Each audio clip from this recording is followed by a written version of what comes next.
Welcome back to 80s Comics for the review of Transformers Headmasters, issue number 3 from November of 1987, the third issue in this 4-part limited series featuring these ridiculous Headmasters, Transformers with human heads that transform into robot heads controlling the Transformers.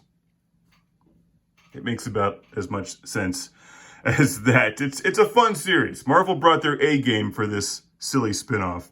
And we're going to take away two things from this issue. One, humans are awful. Humans are more evil than the most evil diabolical robot. And two, you need to immediately run out to Toys R Us and buy a whole bunch of new Transformers toys. This is like one catalog filled with Transformers. Here's the creative team. Frank Springer does an incredible job with the pencils. And just the opening couple lines here really set the stage. For untold centuries, Splendora, a resort city on the planet Nebulos, knew only peace, beauty, and prosperity. Crush them! Crush them! Let none of the fleshlings escape! Stupid humans. They're talking about squashing them and eating them. Dumbass humans. So these are the Terrorcons. I love that shot. That shot's great. It's like Godzilla with a robot shark head stomping on humans. It's great. So the Terrorcons are attacking the city, but then who shows up? Why, it's the Autobots. But not just any Autobots, the Technobots. Terrorcons and Technobots. I feel like they were starting to run out of ideas by 1987, but to their credit, they do sound pretty cool. And check this out. The Terrorcons form ABOMIMUS. Did anyone have ABOMIMUS? I never had any of these things. You really can't go wrong with a bunch of robots that combine to form one other giant robot, which can stomp on people. Technobots combine to form COMPUTRON. Dialogue's great here. Bronze without brains, ill becomes a warrior, Decepticon. You're too data deficient to even comprehend what this acid pellet gun is doing to you.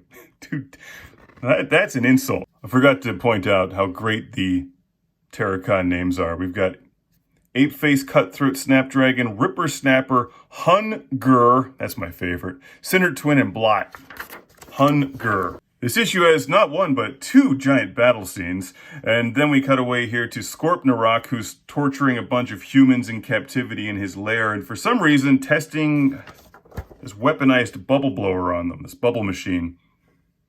Makes the humans float away. And I'm not sure they ever actually explain why they're doing this, but it is pretty funny.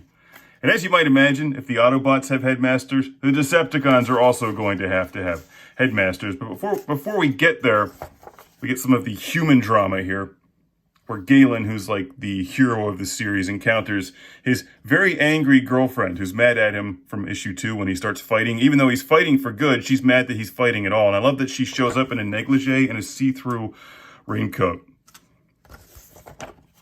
That's some style right there. She brings a video matrix that her father sent them, calling for help on a video matrix. It's like Betamax, but better.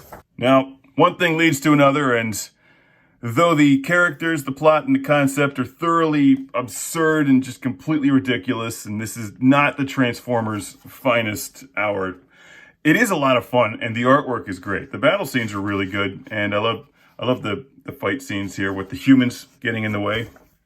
They show up in the Millennium Falcon or something, and some of the humans spill out, and of course Llyra gets captured in her negligee and locked into a bubble where she's eventually freed, but she's also brainwashed, and that leads us to some drama in the next issue, as the Decepticons seem to have an advantage here because their Headmasters are better than the Autobots' Headmasters.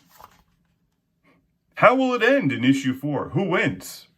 Well, I guess you'll have to collect the series and read for yourself. Transformers Headmasters. It's ridiculous, but they do look like cool toys. I have to admit, I'm not familiar with these other combiner Transformers. I like Devastator. I like Predaking. I'm kind of digging Computron. There you have it. Another fantastic issue of Transformers Headmasters. The toys do look really cool. I'm not familiar with some of these. Look at that one.